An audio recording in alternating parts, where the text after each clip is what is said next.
To school प्रवेश channel में आपका बहुत-बहुत स्वागत है। दोस्तों, हमारे चैनल पर आपको केंद्रीय विद्यालय एडमिशन से संबंधित सभी जानकारी वीडियोज़ के माध्यम से टाइम टू टाइम दी जाती है। आज की ये वीडियो बहुत ही ज़्यादा इम्पोर्टेंट है क्योंकि इस वीडियो में हमने आपको केंद्रीय विद्यालय क्लास 1 एडमिशन से संबंधित संपूर्ण जानकारी दी है। तो दोस्तों चलिए इस वीडियो में आगे बढ़ते हैं और आपको पूरी जानकारी देते हैं। दोस्तों, ये वीडियो देखने के बाद आपको कोई और वीडियो देखने की ज़रूरत नहीं पड़ेगी। इसमें हमने छोटी-बड़ी सभी जानकारियाँ शामिल की हैं, जो हम अभी तक आपको छोटे-छोटे वीडियोज़ के माध्यम से जानकारियाँ देते थे। उन सारी जानकारियों को मिलाकर एक मास्टर वीडियो हमने बनाया है। ये वीडियो देखने के बाद आप और कोई भी वीडियो देखने की ज़रूरत नहीं पड़ेगी। तो उम्मीद करते हैं कि ये वीडियो आपके लिए बहुत ही ज़्यादा यूज़फुल होगी। तो सबसे पहले हम देखेंगे कि कितने तरह के केवी होते हैं।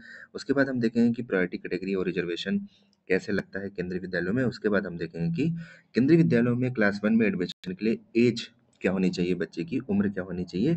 उसके बाद हम देखेंगे कि आरटी कोटा, आरटी कोटा क्या होता है? यानी कि जो कैटेगरी 5 वाले लोग हैं, जो सरकारी नौकरी में नहीं हैं, वो किस तरीके से अपने बच्चों का केंद्रीय विद्यालयों में आसानी से एडमिशन करवा सकते हैं, इसका हम आपको बताएँगे जानकारी। उसके बाद दोस्तों एसजीसी, जिसको कि सिंगल गर्ल चाइल्ड कोटा बोलते हैं, जिसको कि एकल कन्या संतान कोटा भी बोला जाता है। ये एक स्पेशल प्रोविज़न है केंद्रीय विद्यालयों में, इसकी भी जानकारी आगे देंगे। उसके बाद दोस्तों ऑनलाइन रजिस्ट्रेशन से संबंधित पूरी जानकारी आपको मिलेगी। उसके बाद दोस्तों लॉटरी रिज़ल्ट से संबंधित, यानी कि लॉटरी जो आती है, उसकी पूरी जानकारी कि लॉटरी कैसे होती है, किसकी पहले होती है, लॉटरी का प्रोसेस क्या है, कितनी ट्रांसपेरेंसी है, कैसे होती है, इसकी पूरी जानकारी आपको मिलेगी। तो चलिए सबसे पहले स्टार्ट करते हैं। तो दोस्तों क्लास 1 में ऑनलाइन एडमिशन जो होते हैं वो ऑनलाइन मोड में ही होते हैं। केवी के ऑनलाइन फॉर्म सभी राज्य में एक साथ आते हैं। जैसे कि बहुत से माता-पिता का कमेंट आता है कि हमारे यहाँ कब आएगा, उत्तराखंड में कब आएगा, छत्तीसगढ़ में कब आएगा। तो दोस्तों ऑल ओवर इंडिया में क्लास 1 के जो एडमिशन के लिए ऑनलाइन फॉर्म आते हैं वो एक साथ आते हैं, अलग-अलग डेट पे नहीं आते हैं, वो उनके पोर्टल पे आता है। तो दोस्तों क्लास 1 के जो ऑनलाइन फॉर्म है kvsonlineadmission.kvs.gov.in, इसी पोर्टल पर भरे जाएँगे, इसी वेबसाइट पर भरे जाते हैं। और केवी के ऑनलाइन फॉर्म मोबाइल के द्वारा भी भरे जाते हैं, जो कि केवीएस की मोबाइल ऐप है, इसको आप प्ले स्टोर से डाउनलोड कर सकते हैं। और दोस्तों आपकी जानकारी के लिए बता दूँ कि फॉर्म भरने का कोई शुल्क नहीं होता है। यदि आप फॉर्म किसी दुकान या साइबर कैफ़े से भरवाते हैं, तो वहाँ पे दुकानदार जो अपना चार्ज लेगा फॉर्म भरने का वो अलग अलग है, लेकिन केंद्रीय विद्यालय संगठन की तरफ से फॉर्म भरने का कोई भी फीस नहीं है कि फॉर्म भरने का कोई भी शुल्क हो, ऐसा कुछ नहीं है। उसके बाद दोस्तों फॉर्म भरने से पहले एडमिशन प्रक्रिया और एडमिशन गाइडलाइन जानना आवश्यक है, जो हम आपको इस वीडियो में विस्तार से बताने वाले हैं। तो दोस्तों आगे बढ़ते हैं। दोस्तों 2 प्रकार के केंद्रीय विद्यालय होते हैं। पहला केंद्रीय विद्यालय जो होता है वो अंडर सिविल या डिफेंस सेक्टर में आता है, जो ज़्यादातर केंद्रीय विद्यालय होते हैं। और उसके बाद दोस्तों जो दूसरा केंद्रीय विद्यालय होता है वो केवी अंडर पब्लिक सेक्टर अंडरटेकिंग या फिर आईएचएल। पब्लिक सेक्टर अंडरटेकिंग होती हैं ये जो भारत सरकार द्वारा नामित कंपनियाँ होती हैं, जिनको कि महारत्न, मिनीरत्न कंपनियों के नाम से भी जाना जाता है। इनको पब्लिक सेक्टर अंडरटेकिंग्स बोला जाता है। उदाहरण के तौर पर आईओसीएल, एनटीपीसी, भेल, बेल, इन तरह की जो कंपनियाँ हैं इनको पब्लिक सेक्टर अंडरटेकिंग्स बोला जाता है। और दोस्तों आईएचएल मतलब इंस्टीट्यूट ऑफ हायर लर्निंग, यानी कि जो हायर लर्निंग के इंस्टीट्यूट है, जैसे आईआईटी, आईआईएम, सेंट्रल यूनिवर्सिटीज़, इस तरह के जो हैं इनको इंस्टीट्यूट ऑफ हायर लर्निंग बोला जाता है। जैसे बनारस हिंदू विश्वविद्यालय, अलीगढ़ मुस्लिम यूनिवर्सिटी, इस तरीके के इनको इंस्टीट्यूट ऑफ हायर लर्निंग बोला जाता है। तो इनके द्वारा भी स्पॉन्सर्ड केवी होते हैं, जिनको केवी अंडर पब्लिक सेक्टर अंडरटेकिंग या फिर आईएचएल बोला जाता है। तो दोस्तों जो प्रायोरिटी कैटेगरी होती है दोनों केंद्रीय विद्यालय में अलग-अलग होती है। तो चलिए वीडियो में आगे देखते हैं कि ये कैसे होती है। तो दोस्तों प्रायोरिटी कैटेगरी फॉर सिविल या डिफेंस सेक्टर के केवी के लिए मैं आपको पहले बताऊंगा। तो दोस्तों सिविल या डिफेंस सेक्टर के जो केवी हैं इसमें जो कैटेगरी 1 के लोग आएंगे वो आते हैं केंद्रीय कर्मचारी के बच्चे, जैसे कि आर्मी में जॉब करने वाले, रेलवे में जॉब करने वाले माता पिता के बच्चे, पोस्ट ऑफिस में जॉब करने वाले, income tax, border security force, ITBP, इन तरह की जो सर्विसेज हैं इनमें काम करने वाले जो माता पिता के बच्चे हैं वो कैटेगरी 1 में आते हैं। और इसी तरीके से कैटेगरी 2 में केंद्रीय पीएसयूज़ कर्मचारी के बच्चे, जैसे कि AIIMS, IIT, NIT, IIM, central university, nationalised bank जैसे कि SBI, central bank, state bank of India, और इंश्योरेंस कंपनी जैसे कि एलआईसी वगैरह हैं। तो इनके जो बच्चे हैं वो कैटेगरी 2 में आते हैं। इसमें केवी भी शामिल है। इसी तरीके से कैटेगरी 3 में राज्य कर्मचारी के बच्चे, जैसे कि पीडब्ल्यूडी, जो लोक लोक निर्माण विभाग होता है, लोक लोक जिसमें सड़कें वगैरह बनती हैं, education department, police department, court, forest, revenue या फिर बैंक डिपार्टमेंट जो होते हैं, ये आपके कैटेगरी 3 में आते हैं। और इसी तरीके से कैटेगरी 4 में राज्य पीएसयू के कर्मचारी के बच्चे, जैसे राज्य सरकार के उच्च शिक्षा संस्थान, निगम, कॉर्पोरेशन यानी anganwadi, cooperative society, bank, CSP, DCL, CSEB इत्यादि। इसके बाद दोस्तों कैटेगरी 5 में इन सभी ग्रुप को छोड़ के जो भी होते हैं वो सब कैटेगरी 5 में आते हैं। उदाहरण के तौर पर जैसे किसी बच्चे के माता पिता दुकानदार हैं, बिजनेसमैन हैं, किसान हैं, ये सभी आपके कैटेगरी 5 में आते हैं। दोस्तों बाकी पूरी कैटेगरी इन सब बाकी जो कैटेगरीज हमने आपको बताई वो ये PSU और IHL KV के लिए सेम है। सिर्फ यहाँ पर एक डिफरेंस आता है कि यहाँ पर जो कैटेगरी 1 में बच्चे रखे जाते हैं वो उसी इंस्टीट्यूट ऑफ हायर लर्निंग या PSU के कर्मचारी के बच्चे होते हैं जिनमें वो केंद्रीय विद्यालय होता है, यानी कि जिन केंद्रीय विद्यालय को उन इंस्टीट्यूट हायर लर्निंग इंस्टीट्यूट या फिर PSUs के द्वारा स्पॉन्सर किया गया रहता है, वहाँ पर काम करने वाले कर्मचारी के बच्चों को सबसे पहली प्राथमिकता मिलती है। बाकी सारी प्रायोरिटी कैटेगरी वो सेम रहती है, वो 2 से स्टार्ट होती है। अब जैसे यहाँ पर कैटेगरी 1 में PSUs, IHL या फिर PSUs कर्मचारी के बच्चे जैसे कि AIIMS, IIT, NIT, IIM, NTPC इत्यादि। और कैटेगरी 2 में फिर वही केंद्रीय कर्मचारी के बच्चे जैसे कि आर्मी, रेलवे, डाक, BSF, ITBP, इनकम टैक्स। और केंद्रीय PSU कर्मचारी बच्चों की कैटेगरी 3 लगती है जैसे कि AIIMS, IIT, NIT, IIM, central university, nationalised bank and insurance company, KV etcetera. इसी तरीके से कैटेगरी 4 फिर राज कर्मचारी के बच्चे जैसे कि PWD, education, police, court, forest, revenue, bank. और इसी तरीके से कैटेगरी 5 में राज्य PSU के कर्मचारी के बच्चे जैसे कि राज्य सरकार के उच्च शिक्षा संस्थान, निगम, corporation, anganwadi, cooperative bank, society आदि। और फिर इसमें भी सबसे लास्ट कैटेगरी 6 लगती है, जो इन सभी उपरोक्त को छोड़कर जितने भी वर्ग आते हैं जैसे कि आपके किसान, मजदूर, बिजनेसमैन, दुकानदार या फिर जिनका अपना निजी बिजनेस है, ये सभी कैटेगरी 6 में आते हैं। तो इस तरीके से प्रायोरिटी कैटेगरी चलती है दोनों तरह के KVs के लिए। दोस्तों इससे संबंधित एक टूल भी होता है, जब आप ऑनलाइन एप्लीकेशन फॉर्म भरेंगे तो अगर आपको वहाँ पर प्रायोरिटी कैटेगरी चुनने में दिक्कत हो रही है तो आप उस टूल की मदद ले सकते हैं। वहाँ पर आपको अपना डिपार्टमेंट चूज़ करना है और आपको अपना जो है संस्थान चूज़ करना है, तो ऑटोमेटिक आपकी प्रायोरिटी कैटेगरी वहाँ पर सजेस्ट करेगा कि आपकी प्रायोरिटी कैटेगरी 1 है, 2, 3 है, 4, 5, 6 इस तरीके से। उसके बाद दोस्तों यहाँ पर मैंने ये भी बताया है कि how to choose priority category. तो दोस्तों सबसे पहले पता करें कि आपका KV किस प्रकार का है, यानी KV अंडर सिविल या डिफेंस सेक्टर या फिर KV अंडर पब्लिक सेक्टर या IHL का है। तो दोस्तों ये जब आप वहाँ पर केंद्रीय विद्यालय का नाम चुनेंगे, यानी कि राज्य चुनेंगे फिर केंद्रीय विद्यालय चुनेंगे, तो वहाँ नीचे इन्फॉर्मेशन आती है कि वो रूरल है या फिर अर्बन है या फिर किसके अंडर आता है, सिविल या डिफेंस सेक्टर के अंतर्गत आता है। तो वहाँ पर आपको ये जानकारी मिल जाएगी, वहाँ से आपको ये पता चल जाएगा कि आपका KV किस प्रकार का है। उसके बाद दोस्तों ऊपर दोनों तरह की KV की प्रायोरिटी कैटेगरी बताई गई है। ऊपर बताए हुए अनुसार अपनी प्रायोरिटी कैटेगरी आप चुन सकते हैं। और अगर आपको नहीं पता है तो आप कैटेगरी फाइंडर टूल आप वहाँ से चुन सकते हैं, जैसा कि मैंने आपको अभी थोड़ी देर पहले बताया।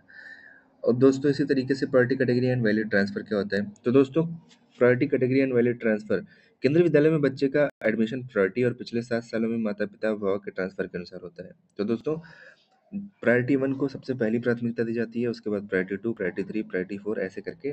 और इसमें दोस्तों ये भी देखा जाता है कि जैसे प्रायोरिटी 1 में सब कुछ सेम है, अब कैसे डिफाइन करेंगे कि किसका एडमिशन पहले होगा। तो वहाँ पर ये लोग ये भी देखते हैं कि पिछले 7 सालों में बच्चे के माता पिता अभिभावक के कितने नंबर ऑफ ट्रांसफर हुए हैं, तो उसके आधार पे भी यहाँ पर प्रायोरिटी डिसाइड होती है। जिसके जितने ज़्यादा ट्रांसफ़र होंगे बच्चों के एडमिशन के उतने ज़्यादा चांस होंगे। तो दोस्तों उदाहरण के तौर पर जैसे सबसे पहले कैटेगरी 1 और उनमें भी माता-पिता के बच्चे जिसका ट्रांसफ़र सबसे ज़्यादा हुआ है उनका एडमिशन होगा।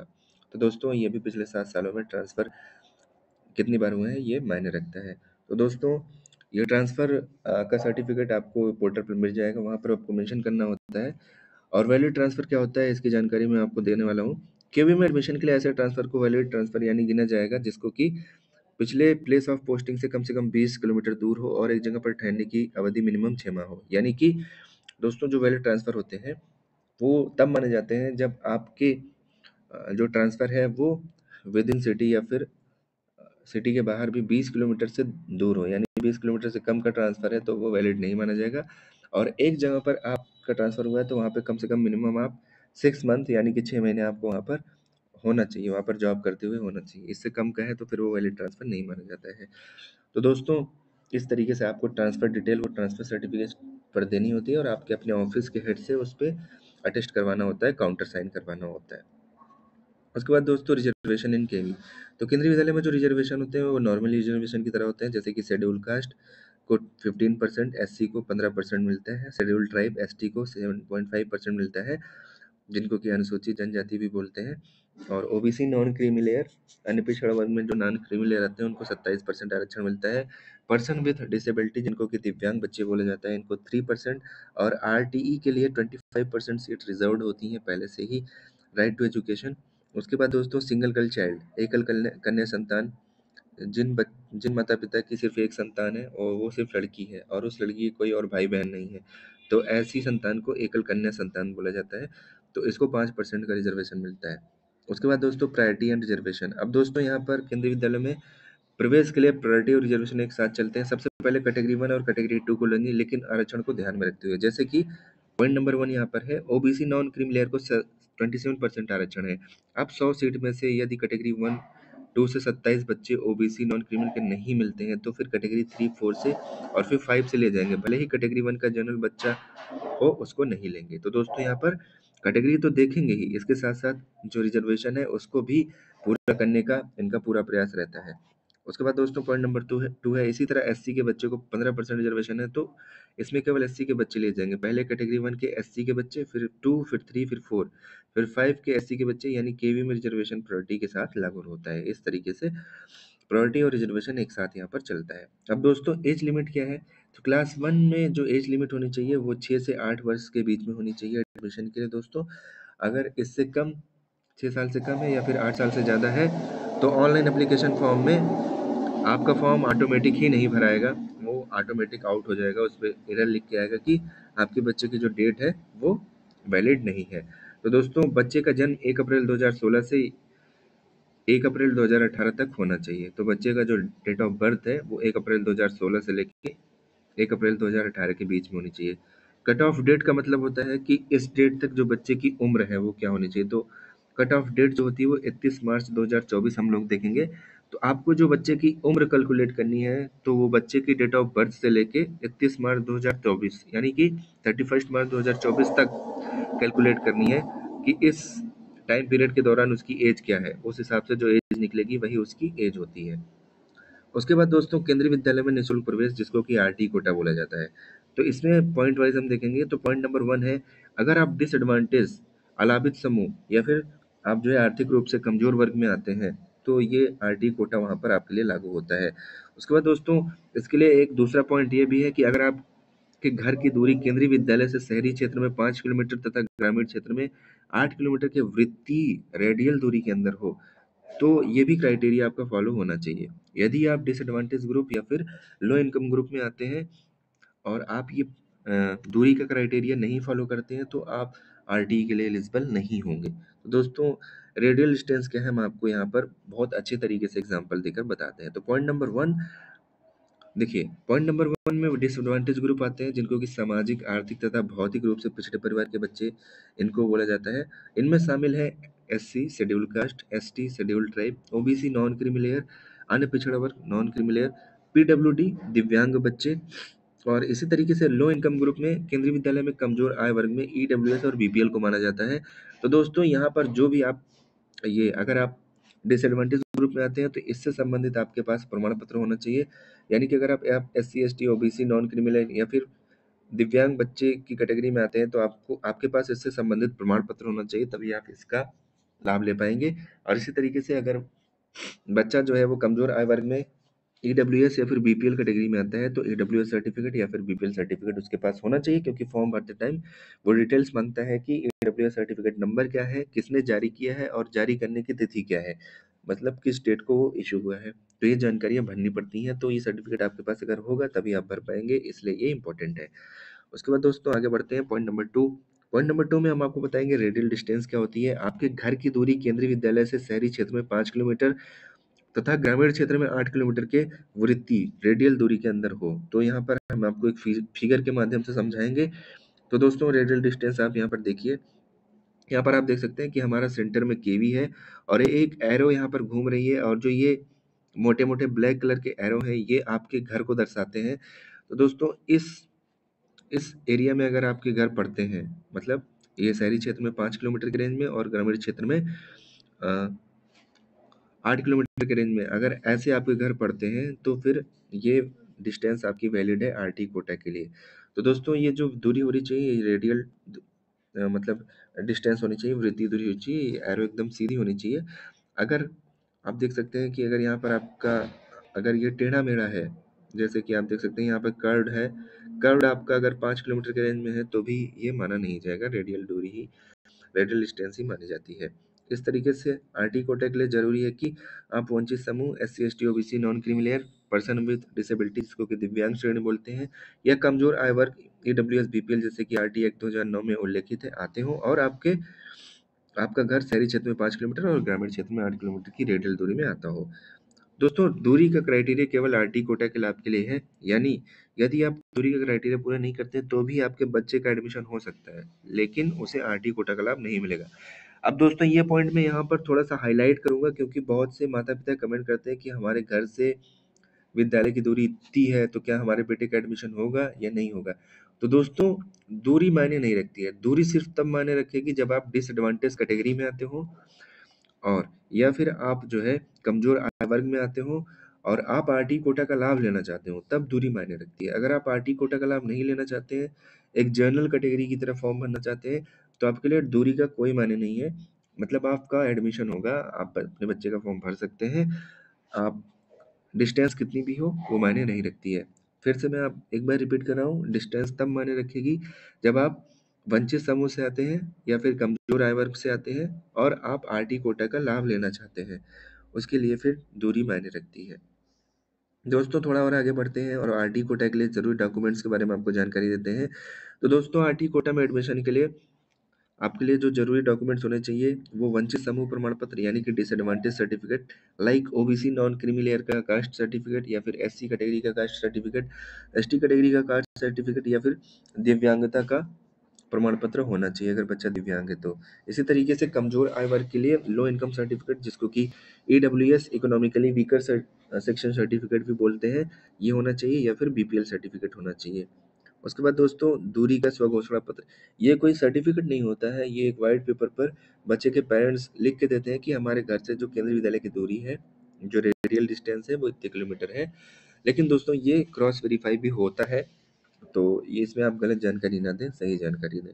उसके बाद दोस्तों, केंद्रीय विद्यालय में निःशुल्क प्रवेश के लाभ क्या है। सबसे पहले हम आपको बता दें कि अगर आरटी कोटा के तहत अगर आपके बच्चे का एडमिशन होता है तो उसमें आपको क्या क्या एडवांटेज मिलेगा, क्या क्या बेनिफिट मिलेगा। तो पॉइंट नंबर वन यहाँ पर है कि कोई भी फीस नहीं लगती है अगर बच्चा 25% जो आरटी कोटा है उसके अंतर्गत उसका एडमिशन होता है, तो उसकी कोई भी फीस नहीं लगती है। उसके बाद दोस्तों, पॉइंट नंबर टू है कि जो भी आपके बच्चे के एनसीईआरटी टेक्स्ट बुक पे, नोटबुक पे, स्टेशनरी या फिर यूनिफॉर्म या फिर ट्रांसपोर्ट पर खर्च आता है, अगर आप प्रॉपर बिल देते हैं तो आपके बच्चे का जो भी खर्च आया है इन सब चीज़ों पे वो रीइम्बर्स हो जाता है। लेकिन ये अवेलेबिलिटी होती है, अगर फंड की अवेलेबिलिटी होती तब होता है। और यहाँ पर एक सीलिंग भी प्रिस्क्राइब की गई है, मतलब एक वहाँ पर लिमिट लगाया गया है कि आप इतने तक का ही ये क्लेम कर सकते हैं, रीइम्बर्स कर सकते हैं। तो दोस्तों, ये सब चीज़ें ध्यान में रख सकते हैं आप। उसके बाद दोस्तों, पॉइंट नंबर 3 है यहाँ पर कि अगर एक बच्चा आरटी कोटा के तहत वो एडमिशन हो जाता है, चाहे बाल वाटिका या फिर क्लास 1 में, तो वो उसको जो ये छूट मिली हुई है, इनका ये लाभ लेगा तब तक जब तक कि उसका क्लास 8th नहीं पूरा हो जाता, या तो उसी केंद्रीय विद्यालय में, या फिर अगर उसका आरटी एक्ट के तहत किसी दूसरे केंद्रीय विद्यालय में ट्रांसफर भी होता है तो भी उसको ये सारे सुविधाएं मिलेंगी अगर उसका एक बार एडमिशन हो जाता है तो। उसके बाद दोस्तों, और आगे बढ़ते हैं, आपको बताते हैं कि सिंगल गर्ल चाइल्ड कोटा क्या होता है। तो दोस्तों, सिंगल गर्ल चाइल्ड क्या होता है, सबसे पहले ये आप जान लें। तो ऐसे माता पिता की कन्या संतान, मतलब ऐसे माता पिता की एक बेटी हो जिसके और कोई भाई बहन ना हो, तो ऐसी बच्ची को सिंगल गर्ल चाइल्ड माना जाता है। तो दोस्तों, केंद्रीय विद्यालय में सिंगल गर्ल चाइल्ड कोटा होता है जिसको एक स्पेशल प्रोविजन माना जाता है। तो दोस्तों, सिंगल गर्ल चाइल्ड मैंने आपको बता दिया कि ऐसी बच्ची, माता पिता की ऐसी बच्ची जिसके कोई और भाई बहन ना हो। तो दोस्तों, इसमें जो है ट्विन गर्ल यानी कि जुड़वा बहनों को भी शामिल किया गया है। जैसे किसी माता पिता की दो बेटियां हुई, दोनों जुड़वा हैं, ठीक है, और फिर उसके कोई भाई बहन नहीं है, तो वो भी सिंगल गर्ल चाइल्ड मानी जाएंगी और उनका भी फॉर्म वहाँ पर भरा जाएगा। और फॉर्म भरते टाइम वहाँ पर एक ऑप्शन आता है कि क्या आप जुड़वा बहनों के लिए फॉर्म भर रहे हैं, तो वहाँ पर आप हाँ पे क्लिक करेंगे तो एक ऑप्शन मिलेगा, उस तरीके से वहाँ पर आप एक साथ दोनों बच्चियों को फॉर्म भर सकते हैं और दोनों का एडमिशन एक साथ होगा। उसके बाद दोस्तों, यहाँ पर मैंने आपको बता ही दिया कि सिंगल गर्ल चाइल्ड क्या होती है। और सिंगल गर्ल चाइल्ड कोटा में भी प्रायोरिटी कैटेगरी लागू होती है। ये ऐसा क्यों किया गया है, मैं आपको बता दूं। ऐसा इसलिए किया गया है, मान लीजिए कैटेगरी 1 में सिंगल गर्ल चाइल्ड का ही मान लीजिए 10 फॉर्म आ गया, ठीक है? और टोटल सीट मान लीजिए वहाँ पर 1 सेक्शन है, तो 1 सेक्शन में 2 सीटें होती हैं। अब 10 फॉर्म हैं और सेक्शन 1 है और सीटें 2 हैं। तो अब 2 सीटों के एडमिशन के लिए आप कैसे सॉर्ट करेंगे फॉर्म को? तो दोस्तों फिर वहाँ पर प्रायोरिटी कैटेगरी आ जाती है, वहाँ पर प्रायोरिटी कैटेगरी देखकर फिर उनको एडमिशन दिया जाता है। क्योंकि दोस्तों फॉर्म 10 है और सीटें सिर्फ 2 हैं, इस तरीके से इसलिए वहाँ पर भी प्रायोरिटी कैटेगरी लागू होती है। अब दोस्तों सिंगल गर्ल चाइल्ड कोटा में कितनी सीट होती है, ये मैं आपको बता देता हूँ। सिंगल गर्ल चाइल्ड कोटा में पर सेक्शन 2 सीटें आरक्षित होती हैं, यानी कि 40 के सेक्शन में 2 सीटें, 5% सीटें। उसके बाद दोस्तों यह कोटा केवल क्लास 1 में और उसके बाद क्लास 6 से आगे की क्लासेस में मिलता है। और सिंगल गर्ल चाइल्ड कोटा बाल वाटिका में लागू नहीं होता है। बाल वाटिका एडमिशन में सिंगल गर्ल चाइल्ड कोटा का कोई रोल नहीं होता है, इनको हटा दिया गया है। उसके बाद दोस्तों सिंगल गर्ल चाइल्ड कोटा के लाभ क्या हैं? दोस्तों सिंगल गर्ल चाइल्ड कोटा में अगर बच्ची का एडमिशन होता है तो क्लास 6 से लेकर 12 तक उसकी कोई फीस नहीं लगती है। उसके बाद दोस्तों single girl child quota class 1 के एडमिशन में लागू होता है और सिंगल गर्ल चाइल्ड कोटा में प्रायोरिटी कैटेगरी लागू होती है, जिसके कारण एडमिशन के चांस बढ़ जाते हैं। दोस्तों अगर बच्ची सिंगल गर्ल चाइल्ड कोटा में आती है तो आप इसमें ज़रूर अप्लाई करें। उसके बाद दोस्तों सिंगल गर्ल चाइल्ड कोटा का फॉर्मेट क्या होता है, ये हमें आपको यहाँ पर देख सकते हैं कि ये 100 रुपये के स्टाम्प पेपर के एफिडेविट पर बनवाना होता है, जिसमें आपको ये डिक्लेयर करना होता है कि हमारी बच्ची अ, ऐसे-ऐसे है, इसका डेट ऑफ बर्थ ये है और यहाँ पर पूरा आपको डिक्लेयर करना होता है कि हमारी सिंगल गर्ल चाइल्ड है। इसको मैं थोड़ा ज़ूम करके आपको दिखाता हूँ कि यहाँ पर क्या लिखा हुआ है।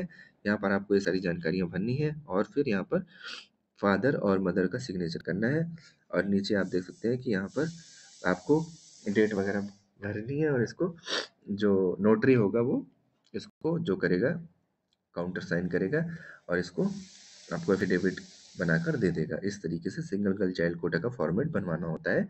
उसके बाद दोस्तों केंद्रीय विद्यालय क्लास 1 ऑनलाइन रजिस्ट्रेशन। तो दोस्तों क्लास 1 के ऑनलाइन एडमिशन मार्च में ऑनलाइन मोड में होंगे। सभी राज्य में एक साथ फॉर्म आता है। क्लास 1 के online form KVS online admission dot kvs.gov.in पर आता है और दोस्तों केवी के ऑनलाइन फॉर्म आप मोबाइल के द्वारा घर बैठे खुद से भर सकते हैं। दोस्तों मैं रिकमेंड करूंगा कि आप खुद से भरें और दोस्तों खुद से नहीं भी भरते हैं तब भी आपके लिए ये जानकारियां जान लेना बेहद ज़रूरी है, क्योंकि अगर आप साइबर कैफ़े पे जाकर खुद से भी फॉर्म भरवाते हैं, मतलब वहाँ पर उससे फॉर्म भरवाते हैं बोल के, तो दोस्तों आपको अगर ये जानकारी रहेगी तो आप फॉर्म बिल्कुल सही भरेंगे, क्योंकि उन लोगों को बहुत ज़्यादा काम होता है, वो जल्दी-जल्दी करके फॉर्म भरते हैं, तो इसमें बहुत सी इंपॉर्टेंट जानकारियाँ उनसे मिस हो जाती है, फिर बाद में बच्चे का 1 साल पूरा बर्बाद हो जाता है और उसके एडमिशन में दिक्कत आती है। तो दोस्तों हमारी आपसे रिक्वेस्ट है कि इन वीडियोज़ को ज़्यादा से ज़्यादा देखें, ध्यान से देखें ताकि आपको जानकारियाँ रहें और आप अगर साइबर कैफ़े से भी फॉर्म भरवाएँ या खुद से भी फॉर्म भरें, तो आप पूरी तरीके से जानकारियों से संतुष्ट रहें और सभी जानकारी सही भरें। तो दोस्तों फॉर्म भरने से पहले उपरोक्त जानकारी के साथ-साथ कुछ डॉक्यूमेंट्स भी होने आपके आवश्यक हैं, जिनको देखकर आपको ऑनलाइन एप्लीकेशन में फॉर्म भरना है। उदाहरण के तौर पर अगर आप ईडब्ल्यूएस कैटेगरी से आते हैं, तो ईडब्ल्यूएस सर्टिफिकेट आपके पास होना चाहिए, क्योंकि आप वो जानकारियाँ देख के वहाँ पर सर्टिफिकेट नंबर और किसने जारी किया और कब जारी किया, ये जानकारियाँ आप वहाँ पर सही-सही भरेंगे। उसके बाद दोस्तों documents for online registration. Online registration के लिए कौन-कौन से डॉक्यूमेंट्स लगेंगे, इनकी जानकारी मैं आपको बता दूँ। बच्चे का जन्म प्रमाण पत्र, ये ऑनलाइन रजिस्ट्रेशन के टाइम पर आपको स्कैन करके सॉफ्ट कॉपी बनाकर रखना होता है, जिसकी साइज़ 256 केबी या उससे कम हो सकती है। इसका फॉर्मेट .jpeg या फिर पीडीएफ हो सकता है। तो दोस्तों इसको आप बिल्कुल क्लियरली खींचें फ़ोटो या फिर स्कैन करवा लें दुकान से जाकर, क्लियर होना चाहिए, इसमें कोई भी चीज़ें धुंधली नहीं होनी चाहिए। उसके बाद दोस्तों बच्चे का जो फ़ोटो है वो पासपोर्ट साइज़ का फ़ोटो होना चाहिए। बच्चों की हाल-फिलहाल में खींची हुई फ़ोटो होनी चाहिए, उसकी फ़ेस एकदम क्लियर दिखनी चाहिए और बैकग्राउंड जो हो वो आप लाइट बैकग्राउंड रखें तो ज़्यादा सही रहेगा और दोस्तों सारा कुछ उसका विज़िबल होना चाहिए। उसके बाद दोस्तों वंचित समूह और कम आय का प्रमाण पत्र केवल फॉर्म में डिटेल्स भरने के लिए आपको चाहिए। यानी कि जैसे कि मैंने बताया आपको ईडब्ल्यूएस का अगर भरना है तो वो डिटेल्स आपको भरनी पड़ेंगी और अगर आपको बीपीएल कैटेगरी से भरना है तो आप बीपीएल की भी डिटेल्स वहाँ पर भरनी पड़ेंगी। तो ये आप हार्ड कॉपी अपने साथ लेकर बैठें। बच्चे के माता या पिता का मोबाइल नंबर और वैलिड ईमेल आईडी जो कि चालू हो, क्योंकि एडमिशन से संबंधित सभी जो कम्युनिकेशन होते हैं केंद्रीय विद्यालय संगठन की तरफ से, ये आपके मोबाइल नंबर और ईमेल आईडी पर किए जाते हैं। तो ये आपका वैलिड होना बहुत ज़रूरी है। उसके बाद दोस्तों ऑनलाइन रजिस्ट्रेशन के समय केवल 2 डॉक्यूमेंट्स बर्थ सर्टिफिकेट और फ़ोटो ही अपलोड किए जाते हैं। इसके अलावा और कोई तीसरा डॉक्यूमेंट अपलोड नहीं होता है। सिर्फ़ ये 2 डॉक्यूमेंट होंगे जो आपको अपलोड करने होंगे, इनका सॉफ्ट कॉपी आपको बनाकर रखना है। तो बच्चे की जो पासपोर्ट साइज़ की फ़ोटो है, इसकी साइज़ भी 256 केबी या उससे कम होनी चाहिए और जो इसका फॉर्मेट है .jpeg या फिर .jpg होनी चाहिए। उसके बाद दोस्तों एक साथ कई कोटा कैटेगरी कैसे चुनें? दोस्तों कई बार ये बात आ जाती है कि हमारा कास्ट कैटेगरी भी है बच्चे का और वो बीपीएल भी है, तो कैसे चुनें? क्या करें हम? सिंगल गर्ल चाइल्ड भी है, तो क्या-क्या चुनना चाहिए? तो दोस्तों अपनी कास्ट कैटेगरी आप ज़रूर चुनें, इससे आरक्षण और आरटी दोनों का लाभ मिलेगा। अगर आपकी कास्ट एससी, एसटी, ओबीसी या फिर पीडब्ल्यूडी दिव्यांगता की श्रेणी में है, तो आप ज़रूर चुनें इसको। उसके बाद दोस्तों अपनी इनकम जैसे कि ईडब्ल्यूएस, बीपीएल चुनें, इससे भी आरटी का लाभ मिलेगा। उसके बाद दोस्तों सिंगल गर्ल चाइल्ड होने पर सिंगल गर्ल चाइल्ड को भी चुनें। अब उदाहरण के तौर पर जैसे कोई व्यक्ति एससी है और वह बीपीएल कैटेगरी में भी आते हैं और उसको एक ही कन्या संतान है और वो भी दिव्यांग है। दिव्यांग भगवान कभी किसी के साथ ऐसा ना हो। तो दोस्तों लेकिन मैं यहाँ पर उदाहरण दे रहा हूँ तो बताना ज़रूरी है।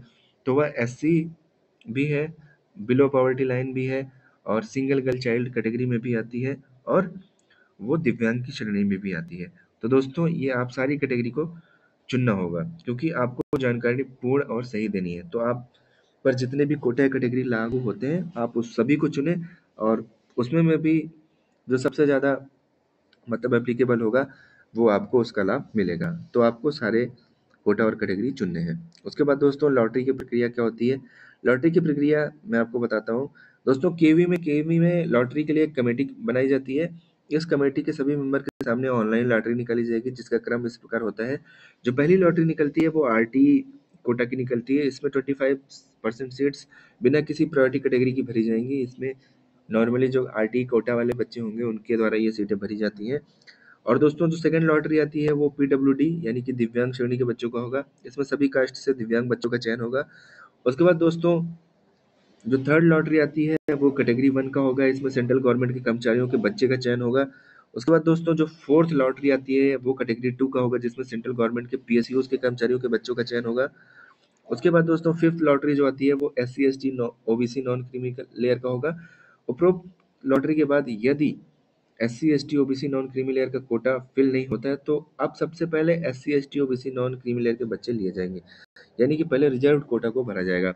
उसके बाद दोस्तों सिक्स्थ लॉटरी जो होती है वो कैटेगरी 3 के बच्चों का होगा। इसमें स्टेट गवर्नमेंट के कर्मचारियों के बच्चे का चयन होगा।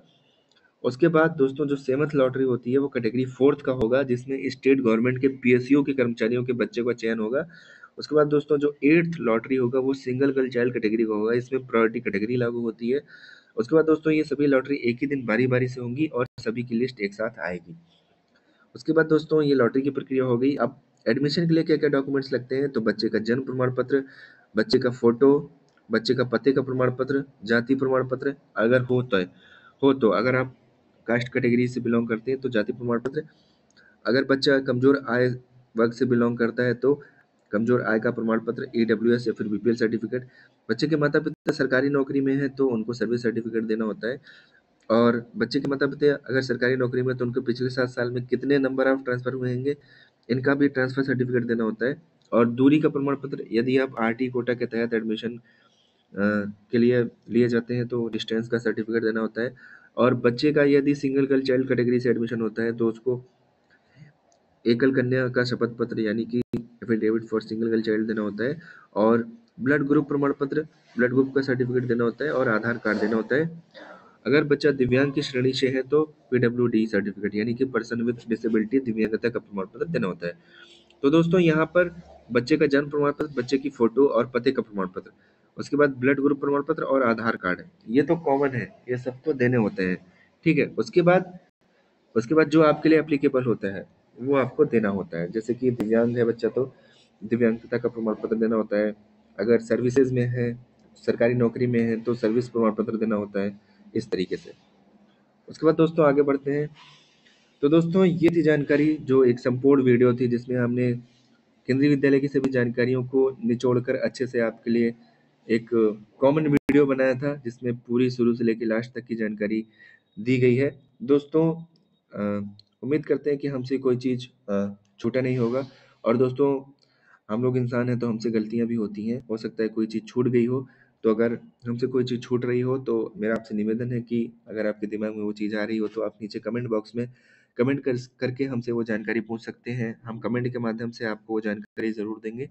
और दोस्तों अ, आप हमें इंस्टाग्राम पर भी मैसेज कर सकते हैं, फेसबुक पर भी फॉलो करके मैसेज कर सकते हैं, वहाँ पर भी हम आपके मैसेज का रिप्लाई ज़रूर देंगे। दोस्तों इस तरह की जानकारी और देखने के लिए आप हमारे चैनल को सब्सक्राइब करें, बेल आइकन ज़रूर दबाएँ, क्योंकि ये टाइम बाउंड वीडियोज़ होते हैं, यानी कि एडमिशन से रिलेटेड हैं, तो इनका एक फ़िक्स टाइम होता है। अगर उसके बाद आपको ये जानकारियाँ मिलती हैं तो आपके किसी काम की नहीं होंगी। तो दोस्तों नोटिफ़िकेशन वाली जो बेल है, बेल आइकन आप ज़रूर दबाइएगा ताकि टाइम से आपको ये वीडियोज़ मिलें। मिलते हैं दोस्तों अपनी अगली वीडियो में, फिर एक अच्छी जानकारी के साथ जो आपके बच्चे के एडमिशन के लिए ज़रूर यूज़फुल साबित होगी। तो दोस्तों अभी के लिए इजाज़त दीजिए। Thank you so much for watching. मिलते हैं अपनी अगली वीडियो में। हमारे चैनल को ज़रूर सब्सक्राइब करिएगा। Thank you.